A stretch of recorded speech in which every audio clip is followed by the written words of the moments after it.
Decline and legacy of Whitaker Mills. In the 1960s, when I was a kid, the ruins of Whitaker Mills were our playground. We climbed to the crumbling stone walls along Tacony Creek and wandered around the outside abandoned Whitaker mansion at 101 East Tabor Road near Whitaker Avenue, surrounded by a tall black iron fence. It seemed to hold the ghost of another era. Founded by Henry Whitaker, the mill produced fabrics like mattress ticking and wool blankets. By the time we were exploring it, the mill had almost gone silent after a fire, many of the building falling down. The mansion was torn down in the late 1970s to make way for a strip mall. Today, the old mill site is part of Tacony Creek Park, but the memory of those ruins still lingers. Here is a brief history of Whitaker Mills. Founding in early years.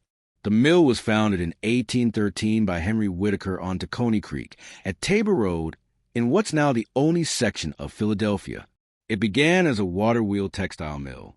The location was known as Cedar Grove Mills, and over time it was also called Whitaker Mills, or by the company named William Whitaker Sons. What it made.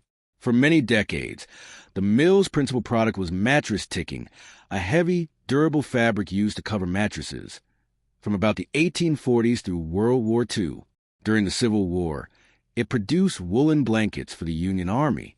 Later, when wartime demand changed, it also produced canvas, duck cloth, and custom fabrics. Operations and technology. Like many early mills, it evolved over time, beginning with hand operations, then using water power from the creek and a dam, later switching to steam, and eventually to electricity. The mill was small enough to handle custom orders and smaller production runs, which helped sustain it when large-scale demand declined. Community and infrastructure.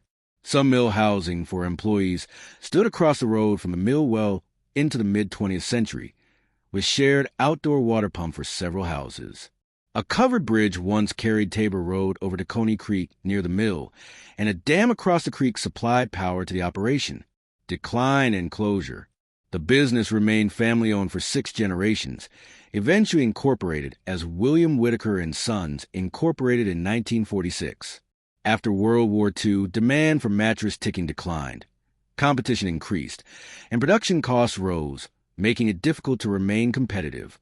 The mill ceased operations in 1970. The buildings later burned, reportedly by arson, and were demolished around 1975. Legacy. Some original structures, including worker housing, remained for years after closure. The site is now partly within Tacony Creek Park and part of ongoing environmental and watershed restoration efforts. A historical marker, Whitaker Mills Cedar Grove, commemorates the mill's industrial significance. While the old mill is gone, those memories will live on forever. The tiny homes the workers lived in were so cool-looking. I would have loved to live in one of them. They were still occupied through the 1970s.